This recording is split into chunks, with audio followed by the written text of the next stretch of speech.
In this video, I'll tell you how to become a legend, step by step. All you have to do is keep your ears open and let's jump right in. Hello everyone. Today I'm walking you through my standard hunter deck, Jammy's Hunter.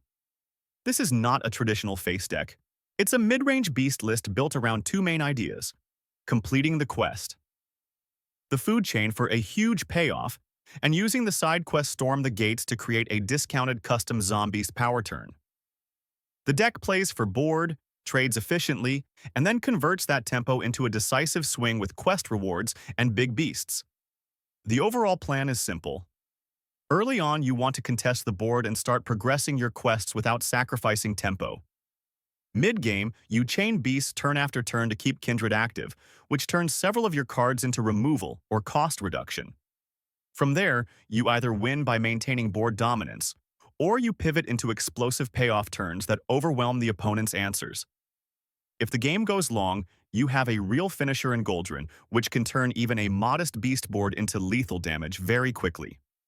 Let's talk about the early game and the Mulligan, because your first few turns matter a lot with this deck. If you see the food chain in your opening hand, you basically keep it every time because it's your main engine and your biggest payoff. Storm the Gates is also a strong keep, especially if your hand already contains early beasts, because it completes naturally while you do what you want to do anyway. For early minions, Jeweled Macaw is a great turn one because it replaces itself with another beast and keeps your resources flowing. Catch of the Day is one of your best tempo tools. It's a cheap rush minion that trades immediately and helps you win the board early, even though it does give the opponent a small worm. Into faster decks, you prioritize hands that let you fight for the board right away and avoid falling behind. Into slower decks, you can keep more resource tools and plan for a strong curve into mid-game pressure. Now, the key mechanic of the deck is completing the food chain efficiently. The quest asks you to play a 1-attack, 3-attack, 5-attack, and 7-attack beast over the course of the game. The important thing is that you should not treat these steps like attacks that forces awkward turns. The list is built so you hit these numbers naturally while you play good curve beasts. For 1-attack beasts, your common options include small beasts like Jeweled Macaw and Pet Parrot, which are already useful on their own. For 3-attack beasts, Catch of the Day and Painted Canvasor fit perfectly into your curve and help you keep initiative. For 5-attack beasts, cards like Ravasaur Matriarch and Primal Sabertooth are strong mid-game threats that also move the quest forward. For 7-attack beasts, you have multiple clean options like Sandmaw, and your bigger beasts like Terrawing Ravager and Ankylodon also naturally cover that requirement. One of the smartest tools for quest pacing in this deck is Grazing Stegodon. It starts with low attack, but it gains attack at the end of your turn, even while it's in your hand or deck. That means it can grow into whatever missing attack breakpoint you still need. If you plan a couple turns ahead, Stegodon can conveniently become your 3-attack or 5-attack quest step, without you needing to change your entire turn just to meet the requirement. The big principle is this: if you can win the board now, win the board now. The quest will often complete as a byproduct of you playing your normal game plan. Another major reason this deck feels powerful is Kindred. Kindred rewards you when, on your previous turn, you played a card that shares a minion type with your current card. In this list, that usually means you want to play a beast every turn, because almost everything important is a beast or benefits from beasts. When you keep that chain going, some of your strongest mid-game cards become dramatically better. Ravasaur Matriarch can function like removal attached to a large beast, letting you delete an opposing minion while developing your own threat. Terrawing Ravager becomes a huge tempo play when it gets discounted by Kindred, and because it has rush, it impacts the board immediately. A very common way to win games with this deck is to plan your turns in pairs. You play a beast now, specifically to enable a Kindred payoff on the next turn, and that sequencing often creates a swing the opponent cannot answer cleanly. In the mid-game, your deck has several clear swing patterns. Storm the Gates is one of them. Once you've played enough beasts to complete it, the discounted custom Zombeast gives you flexibility. You can build something defensive when you need to stabilize, something with rush when you need tempo, or pure stats when you want to pressure control decks. Another swing is Painted Canvasor, which upgrades your existing beasts with random bonus effects.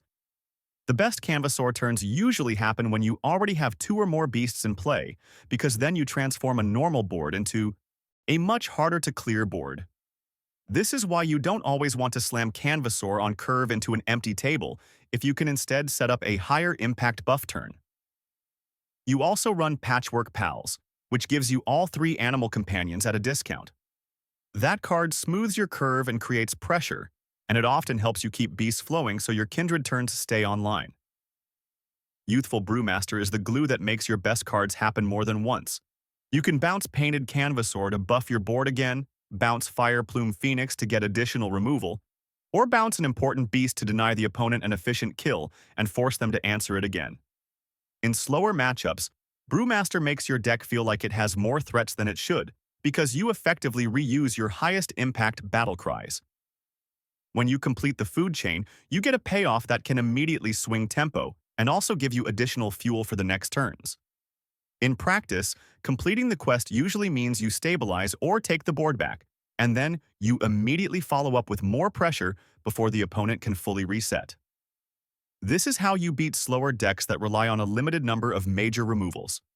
You force them to answer big boards repeatedly, and your quest reward ensures you keep producing threats. If the game goes long, your true closer is Goldrinn. Goldrinn makes your friendly beasts deal double damage, which means any board that looks fine can become lethal extremely quickly. Even when you are not killing the opponent immediately, your trades become absurd, because your beasts effectively hit twice as hard. Goldrinn also forces very specific answers on the spot, because leaving even 1 or 2 beasts alive alongside it can end the game. So how do you win with this deck in real games? There are 2 main win conditions. The first is straightforward board dominance. You win the early board, keep trading well, and your mid-game beasts are simply too big and too efficient for the opponent to stabilize.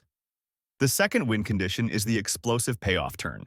If the opponent does manage to stabilize, you pivot into your quest rewards, your discounted zombies from Storm the Gates, and your top-end pressure to create a swing that they cannot cleanly answer. In both cases, the most important skill is turn sequencing. Kindred is based on what you played the previous turn, so the setup matters. If you have a Kindred payoff card in hand, always ask yourself what you need to play this turn so that your next turn is at maximum power. Now some quick matchup guidance. Against aggressive decks, your job is to survive the first wave and never give them a free board. Use Catch of the Day and Fire. Plume Phoenix to keep the board manageable, and don't get greedy with buff turns if you're at risk of dying. Stabilize first, then build pressure. Against other mid-range or tempo decks, Kindred sequencing is everything.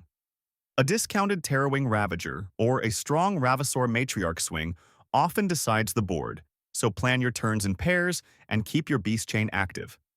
Against control decks, don't dump everything into one obvious board clear. You want layered pressure. Force a removal, rebuild with Patchwork Pals, then pivot into your quest payoff and finally close with Goldrinn. In these matchups, Youthful Brewmaster becomes especially valuable because it reuses your strongest effects and keeps your threat density high. Finally, here are the most common mistakes to avoid. First, forgetting that Kindred checks what you played on the previous turn, not the current one. Second, over-focusing on quest steps instead of simply winning the board and letting the quest complete naturally. Third, playing Painted Canvasaur into an empty board when you could set up a much stronger buff turn. And fourth, using Youthful Brewmaster for small value when you could save it to reuse a critical removal or a high-impact buff at the exact moment it matters. That's the full breakdown of Jammy's Hunter in Standard, a beast-based mid-range deck with 2 quest lines, strong mid-game spikes, and a real finisher at the top end. If you try the deck, focus on clean Kindred sequencing and smart quest pacing. When those 2 things are solid, the deck feels powerful and consistent. Thanks for listening, and good luck on ladder.